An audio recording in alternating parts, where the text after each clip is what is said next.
శ్రీ గురుభ్యో నమః. హరి ఓం.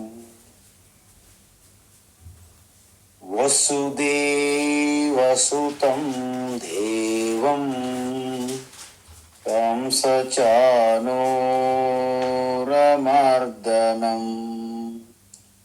దేవకీ పరమానందం కృష్ణం వందే జగద్గురుం. కృష్ణం వందే జగద్గురుం. తీర్త్వా మోహార్ణవం హత్వా రాగద్వేషాదిరాక్షసాన్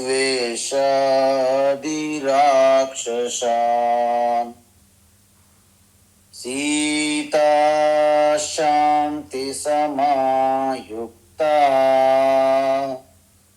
ఆత్మా రామో విరాజతే. ఆత్మా రామో విరాజతే. ఆత్మస్వరూప బంధుగణ, మనం ఇప్పటికే 17వ అధ్యాయం పూర్తయినది. అయితే మనం ప్రతి అధ్యాయం చివర సారాంశాన్ని ఒక్కసారి చూస్తున్నాం. అంటే ఇంతవరకు ఈ అధ్యాయములో మనం ఏమి చూసాము, ముఖ్యమైనటువంటి అంశాలు. అందువలన ఒక్కసారి సింహావలోకనం అంటారు. అంటే ముఖ్యమైనటువంటి విషయాలు ఏమిటి, అవి మనం నిరంతరము సాధనలో పెట్టుకోవాలి. అభ్యాసం అంటే క్లాస్ అయింది, చాప్టర్ అధ్యాయం అయిపోయింది అంటే అయిపోదు. ఇల్లు అలకగానే పండగ కాదు అన్నట్లుగా తూతూ మంత్రంగా ఏదో అధ్యాయం అయిపోయింది, స్వామీజీ చెప్పారు, మనం విన్నాము అన్నట్లు ఉంటే దాని ప్రయోజనం మనకి సిద్ధించదు. కాబట్టి ఇప్పుడు అధ్యాయం పేరేంటి? శ్రద్ధాత్రయ విభాగము, విభాగ యోగము అంటారు. అయితే ఇది భగవద్గీత 3వ షట్కములో వచ్చింది. 3వ షట్కం అంటే 6 అధ్యాయాలు ఉండాలి కదా. కానీ మొదటి 3 అధ్యాయములు అంటే 13, 14, 15 అధ్యాయాలలో ఆత్మజ్ఞానం చెప్పారు. అయితే ఆత్మజ్ఞానం వల్లనే మోక్షం వస్తుంది ఖచ్చితంగా, ఇంక వేరే మార్గం లేదని కూడా చెప్పారు. నాణ్య పంత విద్యతే అయినాయి. అయితే మరి ఆత్మజ్ఞానమే మనిషికి ఈ సంసార సుఖ దుఃఖముల నుండి శాశ్వతంగా బయటికి తీసుకొస్తుంది. సంసారం అంటే ఏంటి? మానసికంగా ఆధారపడము, అంటే అసంతృప్తి. మీకు ఎన్ని ఉన్నా ఏమున్నా తృప్తి లేని జీవితము. ఇన్సెక్యూర్ అంటే అభద్రతా భావన. అంటే మనము ఎంతటి గొప్ప పొజిషన్లో ఉన్నా, ఉద్యోగమైనా వ్యాపారమైనా, మనం ఎక్కడున్నా, విద్యార్థిగా ఉంటే విద్యార్థి దశ నచ్చదు, ఉద్యోగం చేస్తుంటే ఉద్యోగం నచ్చదు, వ్యాపారం చేస్తుంటే వ్యాపారం నచ్చదు, పెళ్లి చేసుకున్న వారికి పెళ్లి చేసుకోవడం ఇష్టం ఉండదు, పెళ్లి కాని వారికి బ్రహ్మచారిగా ఉండడం ఇష్టం ఉండదు. అంటే మనం ఏ స్థితిలో ఉన్నా ఆ స్థితి మనకి నచ్చదు. దీనినే సంసారము అంటారు. దీన్ని సంసారము అంటారు అన్నమాట.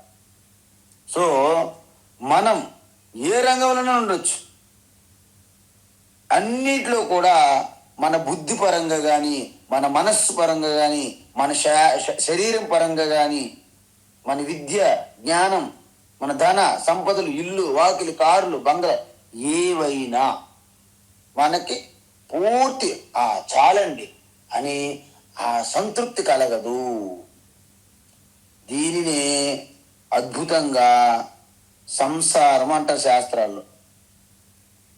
అందువలన అంతులేని పోరాటము, అంతులేని ఆశా కోరికలతో బంధించబడి మనం కిందకి మీదకి తిరుగుతూనే ఉంటాము. అందువలన దాని నుండి బయటపడాలంటే ఎప్పుడు పడాలి? నీ స్వరూపము తెలుసుకుంటే బయటపడాలి. ఎలా? ఆత్మయే సంపూర్ణ శాంతి, ఆత్మయే సంతృప్తి, తుష్టి, ఆత్మయే సంపూర్ణ భద్రత, సంపూర్ణ ఆనందము. అది కాబట్టి అది 3 అధ్యాయులు చెప్పేశారు భగవాన్, 13, 14, 15. అయితే మనం ఏమంటున్నాము? ఆత్మజ్ఞానం పొందడానికి అర్హత అవసరము. ఎందుకు? ఒక విషయం చెప్తాను చూడండి. ఆత్మజ్ఞానం పొందడం అనేది అత్యంత సులభం, అసలు ఇక క్షణంలో పని. కానీ దానికి మనం యోగ్యత పొందాలంటే చాలా కష్టం. ఆత్మజ్ఞానము మనకి కలగట్లేదని మీరు భావించారంటే ఆత్మజ్ఞానం పొందడానికి యోగ్యత లేదు అని అర్థం. అందుకే ఆత్మజ్ఞానం పొందడం చాలా తేలిక, కానీ ఆత్మజ్ఞానం పొందడానికి కావలసినటువంటి ఆ క్వాలిఫికేషన్స్, ఎలిజిబిలిటీ అంటారు, అంటే యోగ్యత, అది చాలా కష్టం. అందువలనే జ్ఞాన యోగ్యత ప్రాప్తి చాలా ముఖ్యం. కాబట్టి 2 అధ్యాయాలు కేటాయించారు భగవాన్ శ్రీకృష్ణ. 1 16, 2 17. అయితే మీరు అనొచ్చు, 16లో ఏం చెప్పారు? 16లో కూడా చెప్పినా అదే చెప్పారు. ఏంటి అంటే మనకి సాత్విక బుద్ధి ఉండాలి, సత్వగుణ సంపన్నులమై ఉండాలి, వృద్ధి చేసుకోవాలి సత్వగుణాన్ని. దాన్ని అక్కడ ఏం చెప్పారు? 16 అధ్యాయంలో ఏం చెప్పారంటే దీన్ని ఆసురీ సంపత్తి, దైవీ సంపత్తిగా చెప్పడం జరిగింది. ఆసురీ సంపత్తి, దైవీ సంపత్తిగా చెప్పడం జరిగింది. అయితే అదే సాధనల్ని 17 అధ్యాయం చెప్పారు. అంటే సత్వగుణం అంటే సాత్విక శ్రద్ధ, ఆసురిక సంపత్తి ఉన్న వారికి రాజసిక, తామసిక శ్రద్ధ అని ఇక్కడ చెప్పడం జరిగింది. అందువలన సాత్విక బుద్ధి అంటే ఏం చెప్పాలి? మన యొక్క నైతిక, ధార్మిక విలువలతో కూడినటువంటి జీవన విధానము. అప్పుడే సాత్విక బుద్ధి ఉన్న వ్యక్తికి సహజంగానే వాళ్ళు ధర్మాత్ములుగా, ధార్మికులుగా ఉంటారు. అందువలన వాళ్ళు సహజంగానే నియమాలు, నిబంధనలు, విలువలు పాటిస్తారు. వారికి మానసిక ఆందోళనలు ఉండవు, ప్రశాంతంగా ఉంటారు. అందుకే చెప్పిన వెంటనే వాళ్ళు గ్రహించే స్థితిలో ఉంటారు. అటువంటి మనస్సు, ఎటువంటి టెన్షన్స్ లేకుండా, ఎటువంటి అలజడి లేకుండా ప్రశాంతంగా ఉంటారు. అందువలన ఎదుటివారు చెప్పేది శ్రద్ధగా వినడానికి సమయం ఇస్తారు. అంటే మనస్సు గ్రహించి ఆ గ్రహించినటువంటి జ్ఞానాన్ని జీర్ణించుకుంటుంది అన్నమాట. ఎందుకు? అక్కడ బుద్ధి, మనస్సు 2 సహకరించుకుని ఉంటాయి. ఎవరికి? సాత్విక బుద్ధి అంటే సత్వగుణ సంపన్నులకి. ఇప్పుడు చూడండి, మనము జ్ఞానాన్ని బుద్ధి తీసుకుంటుంది, మనస్సు ఏమో దాన్ని ఎదిరిస్తుంది. అందువలన జ్ఞానాన్ని జీర్ణించుకోకపోగా దానికి వ్యతిరేకంగా స్పందించింది అనుకో మనస్సు, మనకు మానసిక అనారోగ్యము. అంటే అది మన జీవితానికి ఎటువంటి ప్రయోజనం కాక పతనానికి దారి తీస్తుంది. అందువలన సత్వగుణం లేని వ్యక్తి సాధారణంగా ఎటువంటి జ్ఞానానికి రారు, వారికి అర్థం కాదు అని మీరు చెప్పొచ్చు.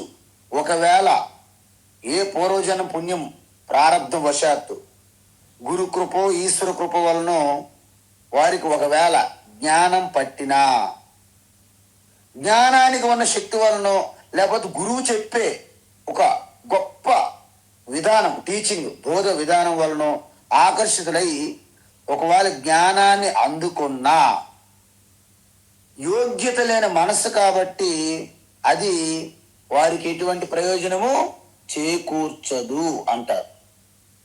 అందువలన జ్ఞానాన్ని జీర్ణించుకోలేరు. అందుకే భగవాన్ ఏమంటున్నారంటే, వేదాంత అధ్యయనానికి మనం అధ్యయనం చేయడానికి ఎంత ప్రాముఖ్యత ఇస్తామో అంతకంటే 100 రెట్లు ఈ సత్వగుణం పెంపొందించుకోవడానికి మనము సమయం కేటాయించాలి. అయితే కొంతమంది అంటారు, స్వామీజీ మేము ఆల్రెడీ భగవద్గీత 5 సార్లు చదివాము, అధ్యయనం చేశాము, పెద్ద పెద్ద ఆచార్యులు గురువులు మహాత్ముల దగ్గర విన్నాము అని చెప్పుకుంటారు. కానీ ఒకటి గమనించండి, మనం ఎన్నిసార్లు అధ్యయనం చేసినా, ఎంతమంది గొప్ప మహాత్ముల దగ్గర విన్నా, అది మనలో ఎంతవరకు జీర్ణమయ్యింది అది కావాలి. అందుకే స్వామి చిన్మయానంద చెప్తారు, ఒకరు వెళ్ళి, స్వామీజీ మీ యొక్క హోలీ గీత నేను 5 సార్లు విన్నాను, చదివానని చెప్పారు. ఓకే, బాగుంది, మంచిదే. కానీ నువ్వు 10 సార్లు 10 ఉపనిషత్తులు భగవద్గీత చదువుకున్నా బాగా ఉంది. కానీ వాటిలో ఎన్ని, అంటే భగవద్గీత ఎన్ని అధ్యాయముల్లో ఉన్నటువంటి ఉపదేశాన్ని నువ్వు జీర్ణించుకోగలిగావు అని అడిగారు ప్రశ్న. అది ప్రశ్న మార్కే. అందువలన ఇప్పుడు ఈ 2 అధ్యాయములు ఎందుకంటే, నిరంతరము ఆ సంసిద్ధత ఉన్న మనస్సు మనకు కావాలి. ఆ సంసిద్ధత లేని మనస్సుని రాజసిక తామసిక మనస్సు అంటారు. సంసిద్ధత ఉన్న మనస్సు సాత్విక బుద్ధి కలిగిన మనస్సు అంటారు. అందువలన అర్జున, నీకు మోక్షం కావాలనుకుంటే, ఒకవేళ జ్ఞానం పొందాలనుకుంటే, ముందు నీ మానసిక పరిపక్వత ఉందో లేదో చెక్ చేసుకోవాలి. మనందరం కూడా ఇప్పుడు మనం చెక్ చేసుకోవాలి. నేను సిద్ధంగా ఉన్నానా, నా మనసుకి బుద్ధికి మధ్య ఏమైనా వారు నడుస్తుంది, యుద్ధము అని చెక్ చేసుకోవాలి. అందువలన సత్వగుణం ఉండి ఆత్మజ్ఞానం లేకపోయినా, చూడండి చాలా మంది ప్రశాంతంగా ఉంటారు, వాళ్ళకి ఆత్మజ్ఞానం లేదు కానీ సత్వగుణ సంపన్నులే ఉంటారు. అప్పుడేంటి, సత్వగుణం కారణంగా ప్రశాంతమైన జీవితం గడుపుతారు, నష్టమేం లేదు, మోక్షం తర్వాత. కానీ ప్రశాంతంగా దయ, జాలి, కరుణ, ప్రేమ, ఎదుటివారితో ప్రశాంతంగా ఆనందంగా ప్రియంగా హితంగా ఉంటారు. వారికి ఆత్మజ్ఞానం లేదు. అయినప్పటికీ మీరు 95% మోక్షాన్ని పొందిన స్థితిలో ఉన్నట్టుంటారు, జ్ఞానం లేకపోయినా. దానికంటే విపరీతం ఏంటంటే, వేదాంత శాస్త్రాలు, ఉపనిషత్తులు, ప్రస్థానత్రయం, గీత అన్నీ చదివేస్తారు, అధ్యయనం చేసేస్తారు. చేసినా కూడా తామసిక రాజసిక మనసులోనే ఉన్నారనుకోండి, అటువంటి జ్ఞానం వలన ఏమి ప్రయోజనం ఉండదు. అందుకే మీరు అధ్యయనం చేసిన దానికంటే దానికి కావలసిన యోగ్యత మీద దృష్టి పెట్టాలి. యోగ్యత అంటే ఏంటి? అభయం సత్వ సంశుద్ధి, జ్ఞానయోగ వ్యవస్థితి, దానం దమ యజ్ఞ తప, అమానిత్వం అదంబిత్వం, ఇవన్నీ కూడా దైవీ సంపత్, సత్వగుణ సంపత్ అంటారు. వీటిని మనము పెంచుకుంటే అప్పుడు మీరు ఆ జ్ఞానాన్ని అలాగ జీవన్ముక్తులుగా మీరు అనుభూతి చెందుతారు. ఆ జీవన్ముక్త అనుభవం అనేది మీకు వస్తుంది. అలా కాకుండా ఇప్పుడు మనకి ఎలా అర్థమైంది అంటే, ఈ అధ్యాయం ఎలా వచ్చింది మనకి? ఎందుకంటే అందరికీ ప్రమాణం ఏంటి? శాస్త్రం. శాస్త్రంలోనే చెప్పింది విధి నిషేధ నియమాలు. అవి పాటించే మనము ఈ సత్వగుణము దైవీ సంపత్తి పెంపొందించుకోవాలి. మరి చాలా మంది వీటిపైన ఎటువంటి శ్రద్ధ ఉండదు, కానీ ఈశ్వరునిపై భక్తి శ్రద్ధ ఉంటుంది. మరి అలాంటి వాళ్ళు ఎటువంటి శ్రద్ధతో ఉంటారు? ఎందుకు? వారికి శాస్త్రం డిక్టేట్ చేయట్లేదు. ఎందుకు? శాస్త్రాన్ని ఒప్పుకోవాలి, శాస్త్రం చదవట్లేదు వాళ్ళు. కానీ వారిలో ఒక శ్రద్ధాభక్తి ఉంది. మరి అది ఎటువంటి శ్రద్ధ? ఎందుకు? 16వ అధ్యాయంలో భగవానే చెప్పారు స్వయంగా, తస్మాశ్చాస్త్రం ప్రమాణం తే కార్యకార్య వ్యవస్థితౌ జ్ఞాత్వా శాస్త్ర విధానోక్తం కర్మ కర్తుమిహార్హసి. అంటే శాస్త్రం యొక్క ఆ జ్ఞానాన్ని అధ్యయనం చేసిన తర్వాత ఏది కర్తవ్యము, ఏది అకర్తవ్యము, ఏది చేయకూడదు, ఏది చెయ్యాలి స్పష్టంగా తెలుసుకున్న తర్వాత నువ్వు కర్మలు చెయ్యండి అని శాస్త్రం చెప్తాం. మరి శాస్త్రం అందరికీ తెలియదు కదా, వారి సంగతి ఏమిటి అంటే ఇక్కడ భగవాన్ ఏమంటున్నారంటే వారికి శాస్త్రం ఎలాగా తెలియదు కాబట్టి వాళ్ళ స్వభావమే నిర్ణయిస్తుంది. అందువలన ఇక్కడ మనం ఒకటి గమనించాలి, మన జీవన విధానాన్ని శాస్త్రం నిర్దేశిస్తుంది. ఎందుకు? ఇప్పుడు శాస్త్రం మాత్రమే చాలా తెలివిగా ఆధ్యాత్మిక ఉన్నతికి లౌకిక విజయానికి రెండు వైపులు కూడా బ్యాలెన్స్ ఇస్తుంది మనకి. అంటే నువ్వు లౌకికంగా కూడా పేరు ప్రఖ్యాతులు వస్తాయి, నువ్వు చాలా విజయాలు సాధిస్తావు, అదేవిధంగా నీ అంతర్ముఖంగా ఆధ్యాత్మికం కూడా నువ్వు విజయాలు సాధిస్తావు. ఎవరు చెప్తున్నారు? శాస్త్రం చెప్తున్నారు. అందుకే ఒక మెషిన్ ఏదైనా సరే పని చేయాలంటే దానికి ఒక మాన్యువల్ బుక్ ఇస్తారు. ఈ మానవ జీవితానికి మార్గదర్శిగా మనకి శాస్త్రం వచ్చింది. అందువలన ఒకవేళ నువ్వు శాస్త్రాన్ని పాటించకపోతే నేను స్పిరిచువల్ లైఫ్ ఆధ్యాత్మిక పేరుతో కుటుంబ వ్యవస్థ పాడైపోయే అవకాశం ఉంది. అలా కాకుండా లౌకికంలోనే బాగా లోభిగా కామ క్రోధ లోభములో పడిపోయి చక్రంలో పడ్డామనుకోండి, నీ ఆధ్యాత్మిక జీవితం అనేది శూన్యమైపోయే అవకాశం ఉంది. కాబట్టి రెండు ప్రమాదమే. రెండింటికి బ్యాలెన్స్ చేసుకోవడానికే మన శాస్త్రంలో అనేక ప్రయత్నాలు ఆలోచనలు చేశారు. అందుకే దేవి నవరాత్రుల్లో మనము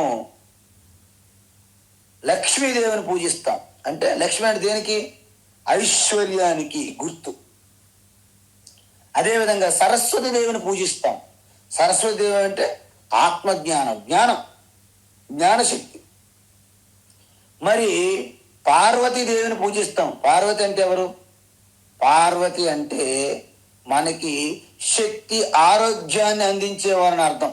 ఆరోగ్యానికి ప్రతీక దుర్గా.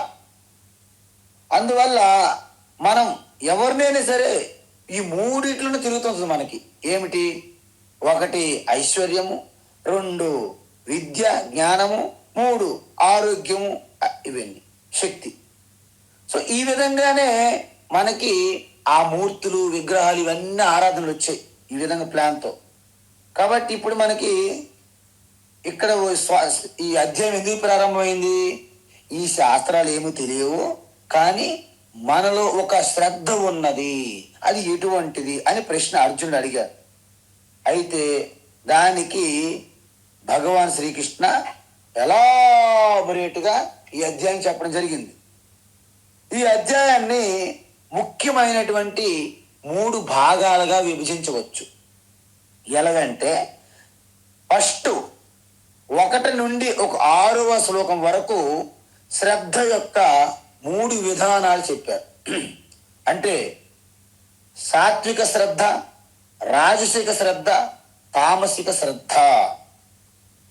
తరువాత 7వ శ్లోకం నుండి అంటే దగ్గర 21, 22 శ్లోకం వరకు 4 విషయాలు భగవాన్ స్వయంగా చెప్పారు. ఏంటి 4? ఆహారము ఎన్ని రకాల శ్రద్ధలుగా ఉంటుంది, వాళ్ళు తినే ఆహారం కూడా వారి శ్రద్ధ ఆధారంగా ఆహారం ఉంటుంది. యజ్ఞం వారు చేసే యజ్ఞము వారి శ్రద్ధ ఆధారంగా యజ్ఞము 3 రకాలుగా ఉంటుంది. అదేవిధంగా తపస్సు, వారి యొక్క తపస్సు కూడా వారి స్వభావం అంటే వారి యొక్క శ్రద్ధ ఆధారంగా 3 రకాల తపస్సులు కూడా ఉంటాయి. అదేవిధంగా మనం చేసే దానం, ఏదైతే దానం చేస్తాం కదా, దానం చేసినప్పటికీ అది కూడా వారి యొక్క శ్రద్ధ ఆధారంగానే ఉంటుంది అని చెప్పారు. సో ఇప్పుడు మనం చూద్దాం. అర్జున ప్రశ్నకి 3 రకాల శ్రద్ధ గురించి అడిగారు. సో అందుకే దీన్ని శ్రద్ధాత్రయ విభాగ యోగ అన్నారు. ఇప్పుడు చూడండి, శాస్త్రం ఎలాగా వారికి తెలియదు కాబట్టి వారి స్వభావమే నిర్ణయిస్తుంది ఏం చెయ్యాలా ఏమో. అందుకే ఇక్కడేమన్నారు, ఫస్ట్ మనకి శ్రద్ధలో మీరు ఒక విషయం గమనించాలి. ఏంటదంటే, అక్కడ ఏ దేవతని వాళ్ళు కొలుస్తారో అంటే పూజిస్తారో ఆ దేవతలు బట్టి కూడా మనము వారికి ఎటువంటి శ్రద్ధ ఉన్నది చెప్పవచ్చు. ఏ ప్రకారంగా చేస్తున్నారు అంటే ఏ విధంగా చేస్తున్నారు పూజ, దాన్ని బట్టి కూడా వారికి ఎటువంటి శ్రద్ధ ఉన్నదో మనము చెప్పవచ్చు. అదేవిధంగా ఆ పూజ చేసేటప్పుడు ఆ విధానం తరువాత ఎటువంటి భావన కలిగి ఉన్నారు, ఉద్దేశం, దాన్ని బట్టి కూడా మనకి అది ఎటువంటి శ్రద్ధ అనేది మనకు తెలుస్తుంది. సపోజ్ సాత్విక దేవతలకి పూజ అనుకోండి, అంటే ఏంటి, రామ, కృష్ణ, విష్ణు, నారాయణ, జగదంబ, దేవి, సుబ్రహ్మణ్యం, గణేష్, సూర్య, ఇవన్నీ కూడా ఒక సాత్వికమైనటువంటి దేవీ దేవతలు. ఏ ప్రకారంగా చేస్తారు అంటే వీలైనంత వరకు మానసికమైనటువంటి జపము, ధ్యానము ఇలాంటివి ఉంటాయి వారి పూజ. అంటే ద్రవ్య పదార్థాలతో, అదేవిధంగా ఈ శరీరము వాక్కుల కంటే మనస్సు ద్వారా ఎక్కువగా ధ్యానించి జపం చేసి ఎవరైతే చేస్తారో అది సాత్విక శ్రద్ధ అని చెప్పారు భగవాన్. అలా కాకుండా యక్ష, కిన్నెర, కింపురుష, గంధర్వులు ఇలాంటి వారికి పూజలు చేశారనుకోండి, కుబేరాది, దానికి రాజసిక శ్రద్ధ అంటారు.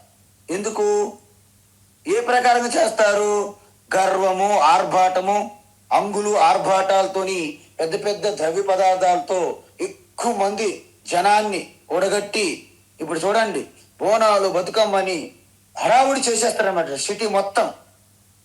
ఇదంతా కూడా రాజసిక శ్రద్ధకు వస్తుందని చెప్పారు భగవద్గీతలో.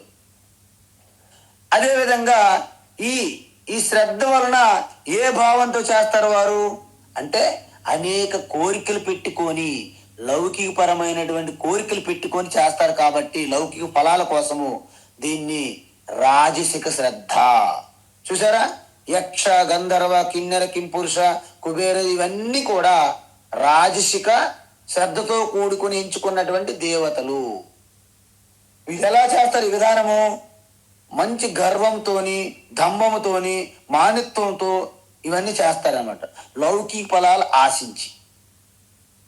అలా కాకుండా భూత ప్రేత పిశాచులకి రాత్రిపూట అర్ధరాత్రుల్లో శాకిని, డాకిని, కంకిని ఇలాంటి ఉంటాయి, లంకిని, ఇలాంటి శక్తులకి క్షుద్ర పూజలు, బ్లాక్ మ్యాజిక్, వీళ్ళు శవాల మీద కూర్చొని అనేక రకమైనటువంటి అశాస్త్రమైనటువంటి విధానాలతో మనకి తామసిక శ్రద్ధ అంటారు. అంటే ఈ కపాలాలు మెడలు వేసుకొని శవాల మీద ఉండి శ్మశానాల పనులు రాత్రిపూట వీళ్ళు చేస్తారన్నమాట.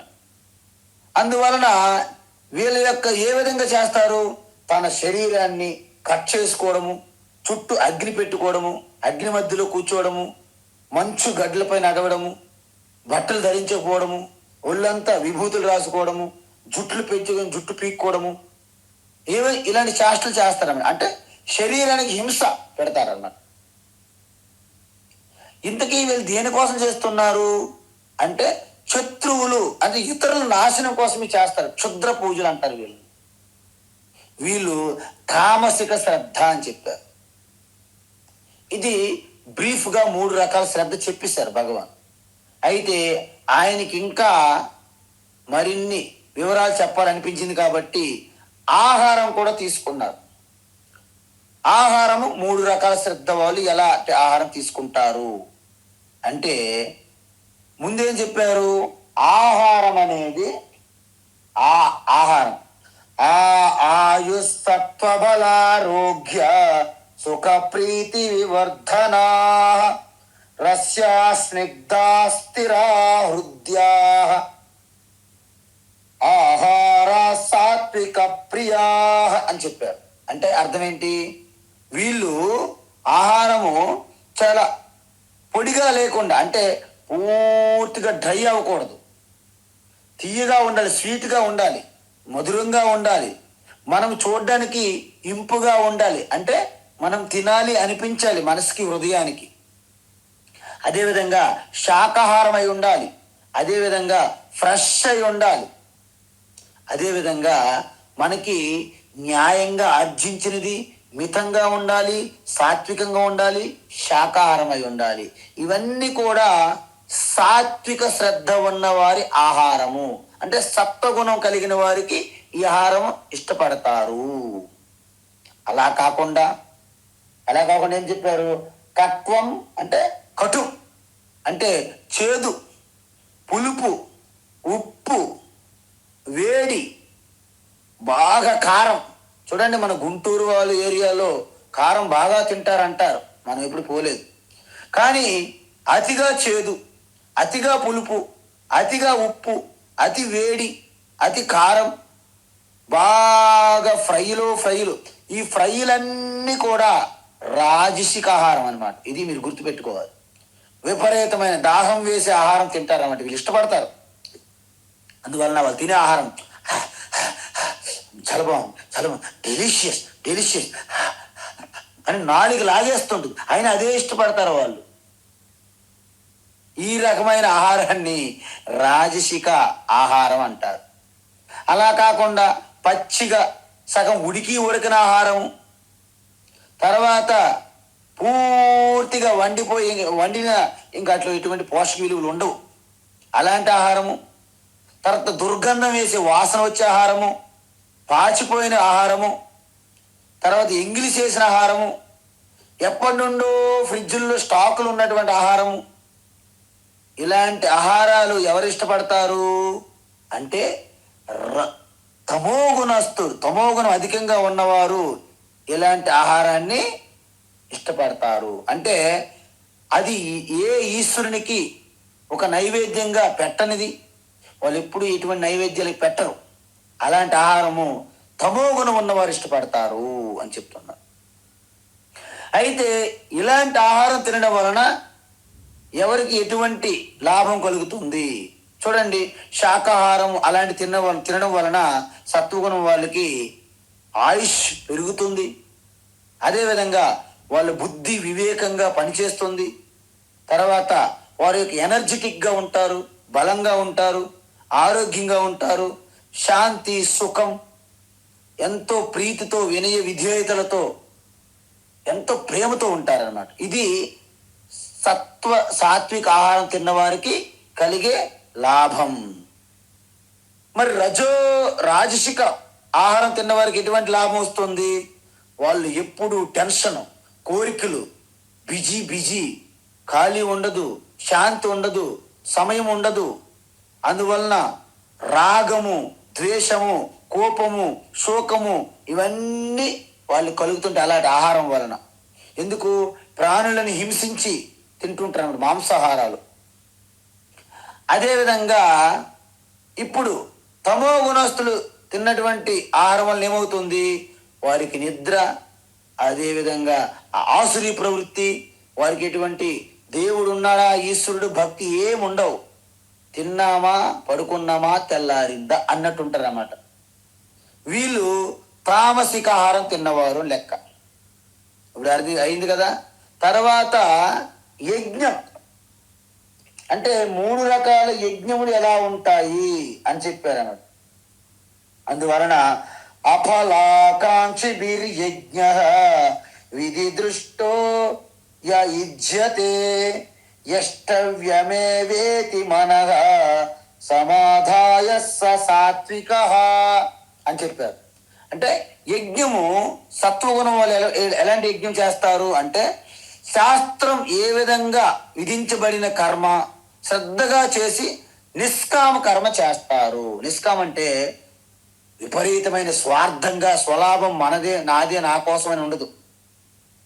ఎప్పుడు కూడా ఈశ్వరార్పణంగా చేయడము, వచ్చినటువంటి ఫలితాన్ని ఈశ్వర ప్రసాదంగా స్వీకరిస్తారు. ఇది సత్వగుణం ఉన్నవారు చేసే యజ్ఞం ఇలా ఉంటుందన్నమాట. అంటే ఎప్పుడు లోక కళ్యాణం కోసం చేస్తారనమాట. అదేవిధంగా రజోగుణం ఉన్నవాళ్ళు శ్రద్ధ లేకుండా దంభంగా అంబులు ఆర్భాటములతో చేస్తారు. అంటే దేనికోసం చేస్తారు? లౌకికమైన పేరు ప్రతిష్టల కోసము, లౌకికమైన విజయాల కోసము, లౌకికమైన సంపదల కోసము, లౌకికమైనటువంటి అధికారం, వీటి కోసం చేస్తారనమాట. ఇది రజోగుణముతో కూడిన యజ్ఞము అంటారు. మరి తమో గుణస్థులు చేసినటువంటి యజ్ఞం ఏమిటి అంటే, వాళ్ళు శాస్త్రాన్ని అసలు పూర్తిగా ధిక్కరిస్తారనమాట. అందువలన వాళ్ళు చేసేదానికి నియమాలు అక్కర్లేదు. అసలు పంతులు పురోహితులు కూడా వాళ్ళకు ఒక చిన్న అసిస్టెంట్లుగా చూస్తారు. తొందరగా చెయ్యి, ఇంత లేటుగా వచ్చేవేంటి అని దబాయిస్తారు కూడా పురోహితుల్ని. అందువలన వీళ్ళు సరైన మంత్రాలు కానీ నియమాలు కానీ ఏమీ ఉండవు. అసలు పంతులకు దక్షిణలు కూడా ఎడాపెడా తిడుతూ ఇవ్వచ్చు. అంటే అదక్షిణం, మంత్రహీనం, అదక్షిణం ఇవన్నీ ఉంటాయి అన్నమాట. అందువలన వీళ్ళు శ్రాద్ధ కర్మలు అంటే పూర్తిగా చెయ్యరు. వాటి మీద నమ్మకం ఉండదు. వీళ్ళు ఒక రకమైనటువంటి చారువాకులు అంటారు.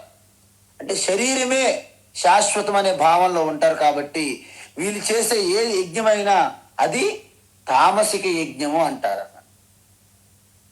అయితే ఇప్పుడు యజ్ఞం తర్వాత మనం ఏం చూసాము? తపస్సు. ఆహారం అయిపోయింది, యజ్ఞం అయ్యింది. ఇప్పుడు తపస్సు. తపస్సుని ఇక్కడ మీరు ఎక్కడా వినని విధంగా ఇక్కడ చెప్పడం జరిగింది. అంటే 2 రకాల దృక్పథాల్లో 2 దృష్టిల ప్రకారంగా తపస్సు చెప్పారు. ఏంటి? మన శరీరంతో చేసే తపస్సు, మన వాక్కు మాటలతో చేసే తపస్సు, మన మనస్సుతో చేసే తపస్సు, ఈ విధంగా చెప్పారు. తర్వాత 3 రకాల గుణముల ఆధారంగా తపస్సు కూడా చెప్పారు. ఏంటి? దేవ ద్విజ గురు ప్రాజ్ఞాం పూజనం శౌచమార్జవం బ్రహ్మచర్యమహింసా చ శారీరం తప ఉచ్యతే. అందువలన ముందుగా శరీరముతో చేసే తపస్సు గురించి చెప్పారు. అంటే ఏంటి?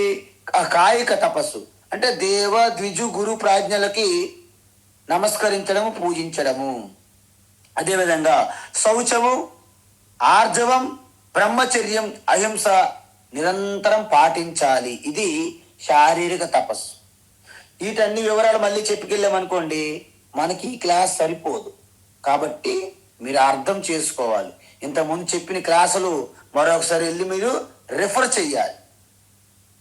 అందువలన ఇప్పుడు వాచక తపస్సు అని చెప్పాం. ఏంటి? అనుద్వేగకరం వాక్యం. అనుద్వేగకరం అంటే మన మాట ఎదుటివారికి ఉద్వేగం కలగకూడదు. ప్రశాంత, ప్రేమగా, మధుర భాషణం, హిత భాషణం, మిత భాషణం ఉండాలి. మన భాషణం ఎలా ఉండాలి? మితంగా ఉండాలి, మధురంగా ఉండాలి, వాళ్ళకి హితము కలిగించాలి, ప్రియంగా ఉండాలి, సత్యం పలకాలి. ఇది వాచక తపస్సు అని చెప్పారు. అదేవిధంగా నిరంతరము భగవద్గీత లాంటి స్వాధ్యాయ చెయ్యాలి. అభ్యసనం అంటే పారాయణము, ఇలాంటి అధ్యయనము 2 చెయ్యాలి అని చెప్పారు. మరి మానసిక తపస్సు అంటే మనస్సు ప్రశాంతంగా సౌమ్యంగా ఉంచుకోవాలి. అంటే నిరంతరము మీరు ఒక సమయ పాలన చెయ్యాలి. అంటే పంక్చువాలిటీ ఉండాలి. తర్వాత ఇంద్రియ నిగ్రహము, మనో నిగ్రహంతో కూడినటువంటి మానసిక ప్రశాంతత ఉండాలి. అంటే అంతఃకరణ శుద్ధి, హృదయం పవిత్రంగా ఎప్పుడూ ఉంచుకోవాలి. ఎటువంటి కపటము, ఎటువంటి లోపల ఒక మాట, అంటే మన ఆలోచనలు ఒకటి, మన మాటలు వేరొకటి, చేతలు కర్మలు వేరొకటిగా ఉండకూడదు. 3 కూడా ఏదైతే ఆలోచించారో అదే చెయ్యాలి, అదే మాట్లాడాలి. దాన్నే మానసిక తపస్సు అంటారు. అంటే మనస్సు ద్వారా మన వాక్ ఇంద్రియాన్ని నియంత్రిస్తే దాన్ని మౌనం అంటారు. మనస్సు ద్వారా ఇంద్రియములన్నీ కూడా మీరు నియంత్రించగలిగితే దాన్ని ఆత్మ వినిగ్రహ అంటారు. ఇది ఒక కరణం దృష్టి అంటారు దీన్ని. కరణం అంటే ఏంటి? కరణం అంటే మన విలేజ్ల్లో ఉన్న కరణం కాదు. అంటే కారణం దృష్టి అనాలి. అంటే మనం చేసే ఇన్స్ట్రుమెంట్స్, శరీరం ఒక ఇన్స్ట్రుమెంటు, వాక్ ఒక ఇన్స్ట్రుమెంటు, మనసు ఒక ఇన్స్ట్రుమెంటు. సో వాటి ఆధారంగా చేశారు. దీన్ని బట్టి మీకు ఏమర్థమైంది?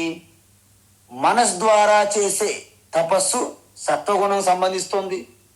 వాక్ ద్వారా టపా టపా లబా లబా వడా వడా వడా వడ ఎక్కువ మాట్లాడుతుంటారు.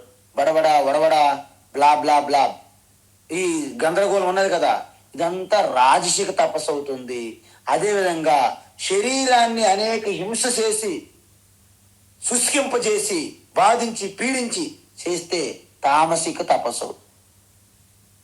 ఇప్పుడు గుణము దృష్ట్యా అంటే అంటే సత్వగుణం ఉన్న వాళ్ళు ఎటువంటి తపస్సు, రజోగుణం ఉన్న వాళ్ళు ఎటువంటి తపస్సు, తమో గుణం ఉన్నవారు ఎటువంటి తపస్సు అని మళ్ళీ చెప్తున్నారు వివరంగా. ఏంటి అంటే ఈ నియమాలు ఉన్నాయి కదా, ఆ నియమాల వారు పూర్తిగా పాటించరు.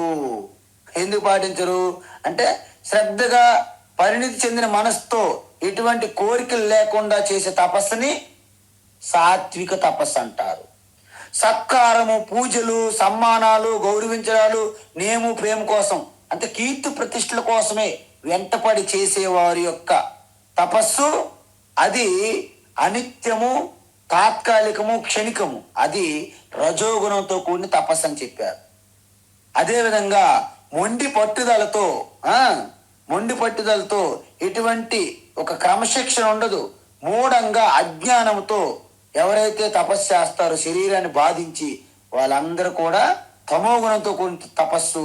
వారు ఇతరుల నాశనం కోసమే చేస్తారు కాబట్టి అది తామసిక తపస్సు అని చెప్పారు. అదేవిధంగా దానం. ఇప్పుడు చూడండి, దానం కూడా 2 రకాలు ఉంటాయి. మనం చేసే విధానము, మనం పొందే ప్రయోజనము. ఎందుకంటే దానం ఊరికి చేయరు కదండి. అందువలన సరైన ప్రదేశంలో, సరైనటువంటి సమయంలో ఒక యోగ్యులను తెలుసుకొని ఎవరైతే దానం చేస్తారో వారు ఎటువంటి లౌకిక ఫలాలు ఆశించకుండా ఆధ్యాత్మిక వృద్ధి కోసం, ఎదుగుదల కోసమే చేస్తారు. అలాంటి దానాన్ని సాత్విక దానం అంటారు. చూడండి, శిబి చక్రవర్తి, బలి చక్రవర్తి, కర్ణుడు, ఇలాంటి పేర్లు చెప్తారు మన వాళ్ళు. ఇష్టం లేకుండా సరే, ఎంతో భయంతో, చెయ్యిపోతే ఏమవుతుందో అనే భయంతో ఎవరైతే చేస్తారో దానిని రాజసిక దానము అంటారు. అంటే మనం ఇది చేశాం కాబట్టి వాళ్ళు ఏదైనా మళ్ళీ నాకు చెయ్యాలి, ఇవ్వాలి అని ప్రత్యుపకారం ఆశిస్తారు.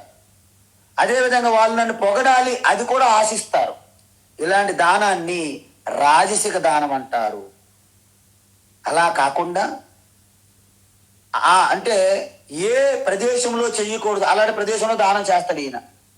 మనము కురుక్షేత్రము, రామేశ్వరము, కాశీ, అయోధ్య, బృందావనం ఇలాంటి ప్రదేశాల్లో దానం చేయమని మనం చెప్తాం. ఆయన ఏం చెప్తాడు? కళ్ళు దుకాణం దగ్గర, వైన్ షాప్ దగ్గర, ఇంకెక్కడెక్కడో అలాంటి ప్రదేశాల్లో, పార్కుల్లో, అంటే ఎక్కడెక్కడ ఏ పార్క్ అయితే ఇంకా మన సమాజానికి తలెత్తుకోలేకుండా ఒక అధర్మంగా, అన్యాయంగా ఉంటారో ప్రదేశాలు, అక్కడ ఎవరైతే ఇలాంటి తమో గుణస్తులందరూ ఉంటారో అక్కడ చేస్తాడు ఈయన వెళ్ళి. అంటే ఏంటి? లెక్కర్లు పంచుతాడు. ఎక్కడ పంచుతాడు? అలాంటి దగ్గరే పంచాలి. టెంపుల్లో పంచడం వీలు కాదు కదా, తీర్థ స్థలాలలో. కాబట్టి అదేశ అకాలం అంటే అయోగ్యులకి దానం చేస్తాడు. ఎలా చేస్తాడు? అవమానపరుస్తూ, అగౌరవంగా, తిడుతూ, చులకన భావంతో దానం చేసేవారు తామసిక దానం అంటారు. ఇప్పుడు మీకు అర్థమైంది కదా. ఇప్పుడు మనము ఒక ఓవరాల్గా చూసాం. అయితే భగవాన్ ఇప్పటి వరకు ఈ యొక్క శ్రద్ధ విషయాన్ని ఫుల్ ఫ్లెడ్జ్డ్గా తీసుకొని వివరించారు. అందువలన ఇవి చేయడం తర్వాత ఏమవుతుంది? మనిషి నిరంతరము తమో గుణములో ఉన్న వ్యక్తి రజోగుణంలోకి మారాలి. ఓకే, మీకు కూడా అర్థమైంది కదా. ఓహో, నేను ఇన్నాళ్ళు చేస్తుంది తామసిక దానమా? అది వెంటనే నువ్వు రాజసిక దానంలోకి మారాలి. ఇది రాజసిక దానమా అంటే దంభము దర్పము ఇటువంటి ఆపేక్షతో వాళ్ళు ఎదుటి వారు మళ్ళీ నాకు సాయం చేయాలని వారు సాయం చేస్తున్నాను, ఓహో ఇది రాజసిక దానమా అని తెలుసుకొని సాత్విక దానంలో రావాలి. సాత్విక దానం అంటే చెప్పాం కదా, మంచి ఉచితమైన ప్రదేశములో ఉచితమైన కాలం సమయములో యోగ్యులకి మీరు దానం చేయడము, అది గొప్ప సాత్విక దానము. ఇలా చెయ్యాలి. ఇప్పుడు ఏమైంది, మొత్తం మీకు ఈ తపస్సులు కూడా మనం చెప్పాం. యజ్ఞం చెప్పాము, తపస్సు చెప్పాము, దానం చెప్పాము, ఆహారం చెప్పాము. ఇంకేం మిగిలింది? ఏం మిగిలిందంటే భగవాను ఈ ఈశ్వరుని యొక్క స్వరూపం చెప్తున్నారు మళ్ళీ ఇక్కడ. అంటే ఏంటి, మనము ఏ యజ్ఞం చేసినా ఏ యాగం చేసినా, ఇప్పుడు గీతా పాఠం చెప్పిన ఆరంభములో ఏం చెప్తాము, సమాప్తం ఆఖరిలో ఏం చెప్తాము అంటే ఓం తత్సత్ అంట. ఈ ప్రతి ఓరు ఓం తత్సత్ అంటారు. ఇంతకీ ఈ ఓం తత్సత్ ఏంటి? ఓం తత్సత్ ఆనంద అని ఒక స్వామి ఉన్నారు. ఓం తత్సత్ ఆనంద, ఓం తత్సత్ ఆనంద.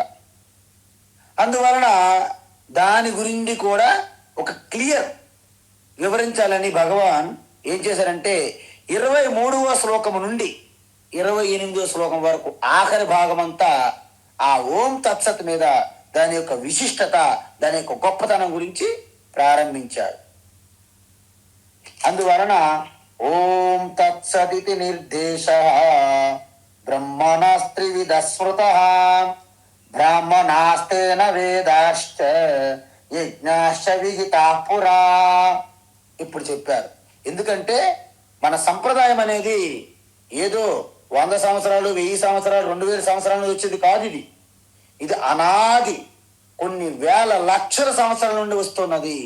అంటే ఈ సృష్టి ఆరంభము నుండి ఏ పరమాత్మ అయితే తన మొట్టమొదటి ఆ కంఠము నుండి ఆ శబ్దం వెలువడిందో అది వేదము. స్టార్టింగ్ ఏమన్నారు? ఓం అథ అని వచ్చింది. తర్వాత ఓం తత్సత్ అని చెప్పారు. ఇంతకీ ఓం అంటే ఏమిటి? ఓం తత్సత్ యొక్క ఆ విశిష్టత 5 రకాలుగా వివరించారు ఇక్కడ. ఎలా అంటే బ్రహ్మణ అంటే పరమాత్మ యొక్క నిర్దేశం. బ్రహ్మ ముందు ఏది ఉచ్చరించారు, ఎలా మనకి ఇది సాంప్రదాయంగా వచ్చింది, దానివల్ల మనం పొందే ప్రయోజనం ఏమిటి, అందువలన అవి ఎక్కడెక్కడ వాడుతున్నాము, ఓం తత్సత్ అనేది ఎక్కడ వాడుతున్నాము అని భగవాన్ మనకి అందించారు. అందువలన యజ్ఞము, వేదము, బ్రాహ్మణ మూడింటిని సృష్టించారు భగవాన్, సృష్టికర్త బ్రహ్మ. అందువలన బ్రాహ్మణుడు వేదానికి స్థితికర్తలు. చూడండి, వేదం అనేది బ్రహ్మ నుంచి వచ్చింది, కానీ వేదాన్ని రక్షించేవారు ఎవరు? బ్రాహ్మణులు. అంటే బ్రాహ్మణులు అంటే అందరూ బ్రాహ్మణుల కులములు పుట్టినోళ్ళ స్వామీజీ అవ్వక్కర్లేదు. మీలో ఎవరైనా బ్రాహ్మణులు కావాలి. ఎందుకు?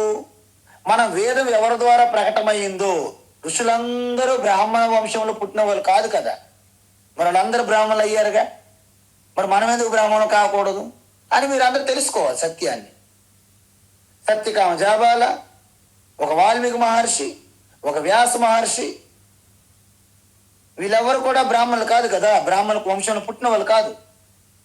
కానీ వారు బ్రాహ్మణులు అయ్యారు. మరి ఎలా అయ్యారు?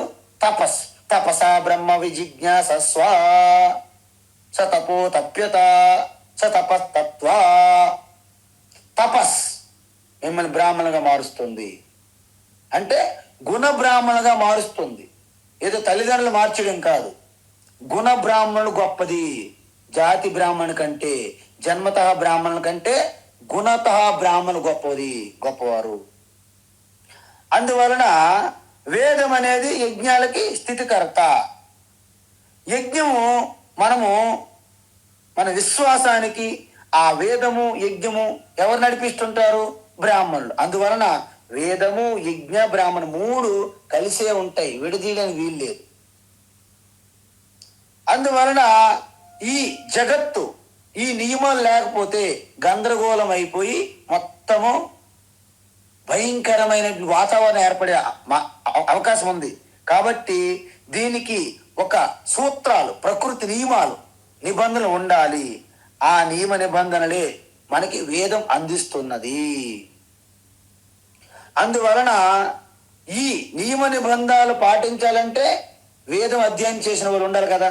వేదం అధ్యయనం చేసి అవి చెప్పి ఇవన్నీ కర్తవ్య నియమాలని, నిత్య నైమిత్య కర్మలని వాళ్ళు నిర్వహించాలి. అందుకే మనం యజ్ఞం చేయాలంటే పాంక్తం అంటారు. అంటే ఐదు రకాలు ఉండాలి. ఏంటి ఐదు? యజమాని, యజమాని పత్ని, తర్వాత యజమాని పుత్ర, తర్వాత మానుష విత్తం అంటే ద్రవ్య సంపదలు, డబ్బు ధనము, దైవీ విత్తం అంటే ఆ జపతపాలు ఇంతవరకు చేసి ఉండాలి. ఇవి ఉండాలంటే ఋత్విక్కులు ఉండాలి. 4 వేదములకు సంబంధించి 4 ఋత్విక్కులు మినిమం ఉండాలి. ఓత, ఉద్గాత, అధ్వర్యు, బ్రహ్మ. బ్రహ్మ అనేవాడు మిగతా అందరినీ పర్యవేక్షణలో చూస్తారనమాట. ఆయన సమక్షంలో యజ్ఞము యాగం జరుగుతుంటాయి. ఇది యజ్ఞయాగాలకి మనం వేదం ద్వారా తెలుస్తుంది ఇదంతా. కాబట్టి ఓం తత్సత్ ఇతి అంటారు.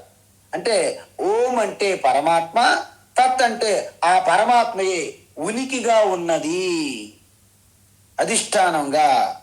అందువల్లనే భగవద్గీత ఆకారంలో మనం ఏం చెప్తాము?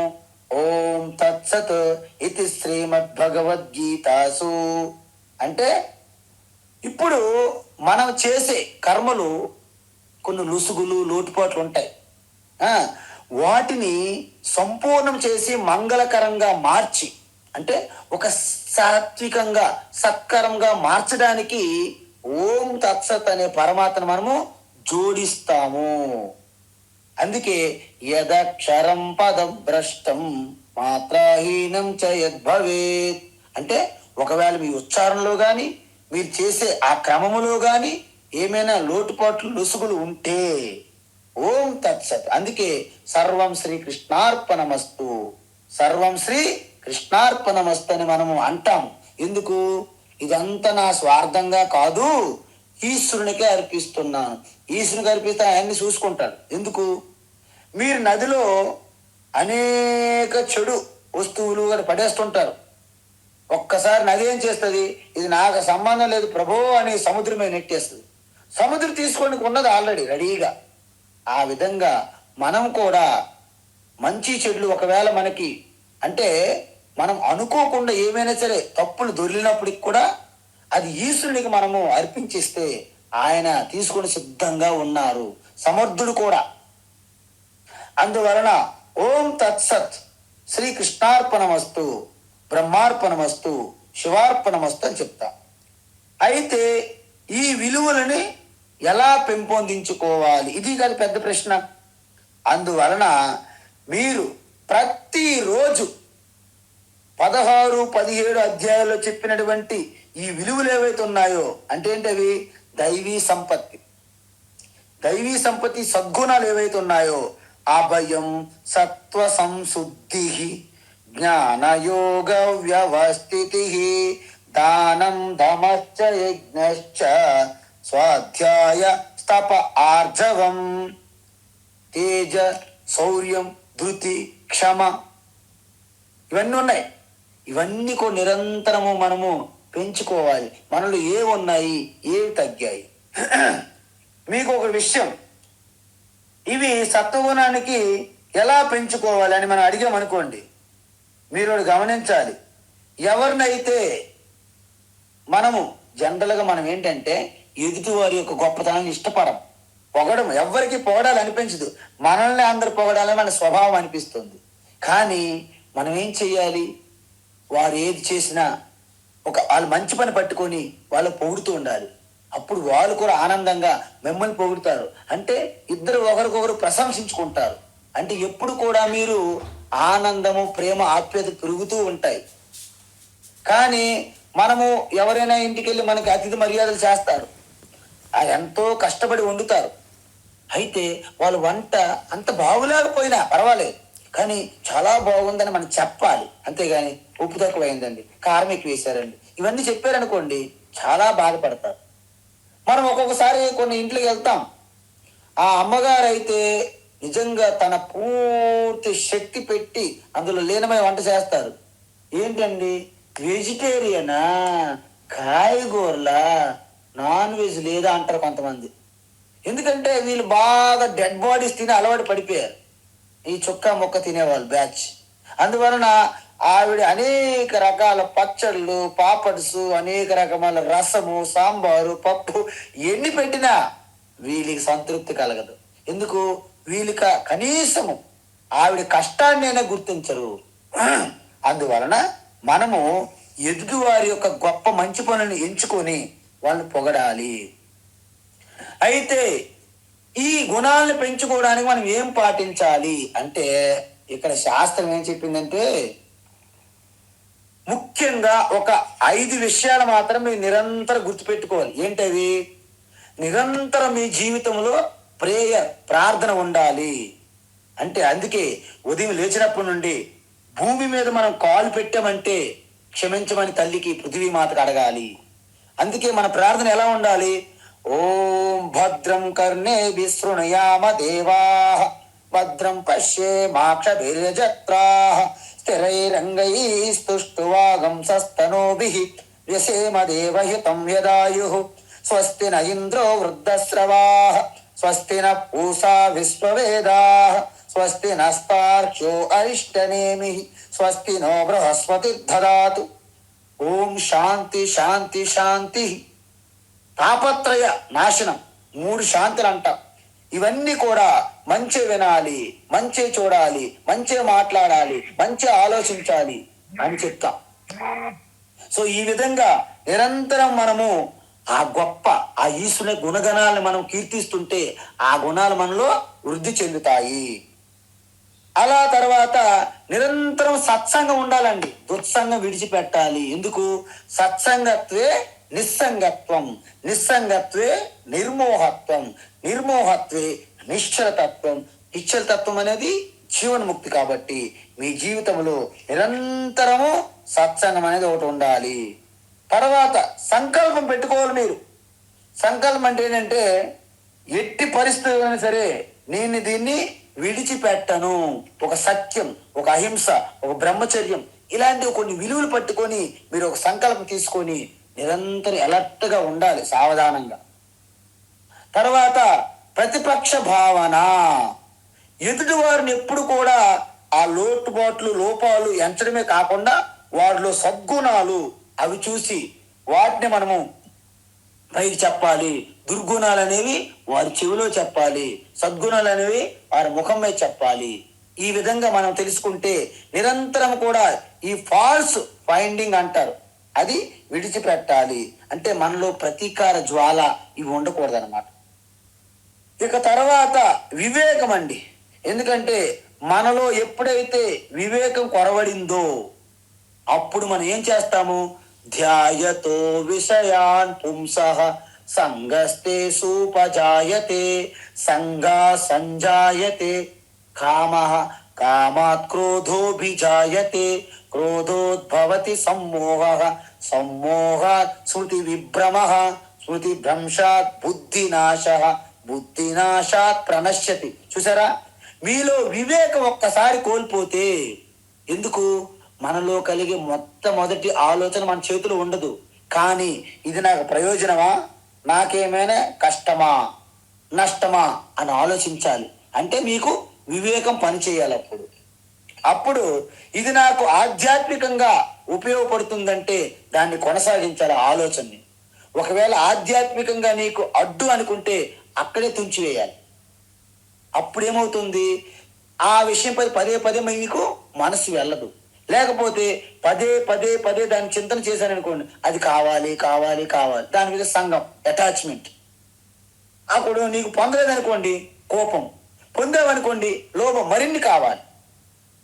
ఈ విధంగా నీలో ఉన్నటువంటి లోభము, నీలో ఉన్నటువంటి కోపము ఏదైతే ఉందో నీ మనస్సు బుద్ధి కప్పేస్తుంది. నీ జ్ఞాపక శక్తి పోతుంది, నీ వివేకం కోల్పోతావు, బుద్ధి పని చేయదు. బుద్ధి పని చేయని వివేక శక్తి కోల్పోయిన వారు సర్వనాశనము తథ్యము. కాబట్టి నిరంతరము వివేకంగా అలర్ట్గా ఉండాలి. సో ఈ విధంగా మన జీవితంలో ప్రార్థన, సత్సంగము, సంకల్పము, ఈ ప్రతిపక్ష భావం లేకుండా వివేకవంతులుగా సాధన చతుష్టయ సంపత్తితో ఎవరైతే ఉంటారో ఆత్మజ్ఞానం అనేది కరతల ఆమలకవత్ మన అరచేతిలో ఉన్నటువంటి గూస్ బెర్రీ లాగా మీరు అహం బ్రహ్మాస్మి అంటే ఎస్ నేను బ్రహ్మస్వరూపాన్ని, శివోహం అంటే అవును నేనే శివ అని మీరు సహజంగా చెప్పగలుగుతారు. లేకపోతే భజనలకి పరిమితం అయిపోద్ది. మనోబోధ్యహంకార చేత్తాని నాహం ఈ 6 మనం తిప్పేస్తుంటది. మనోబోధ్యహంకార ఇది భజనలు పరిమితం అయిపోయింది. దాంట్లో ఎటువంటి యథార్థం లేదు. కానీ ఈ బ్యాక్గ్రౌండ్ ఎప్పుడైతే మీరు పెట్టుకున్నారో ఈ యోగ్యత, శివోహం అంటే ఎస్ నేను శివ అని మీరు నిర్భయంగా చెప్పగలుగుతారు. చెప్పడమే కాదు, మీకు తెలుస్తుంది అంతరంలో ఎస్ నేనే శివ. శివ అంటే నా హృదయంలో ఉన్న పరమశాంతే కదా, నా శాంతి అనేది బయట ఉండదు కదా, నా హృదయంలోని శాంతి అంటే శివ అని మీకు తెలిసిపోతుంది. ఈ విధంగా మీరు సమాజంలోనే మీరు ఎక్కడ ఉన్నా ఉన్న స్థితిలోనే మీరు ఉన్న స్థితిగా ఉండగలరు, జీవనముక్తులుగా ఉండగలరు. దానికోసం భగవద్గీత ఒక నిత్య నిరంతరము మీతో పాటు ఒక మాన్యువల్ లాంటిది, అలాంటి మార్గదర్శి.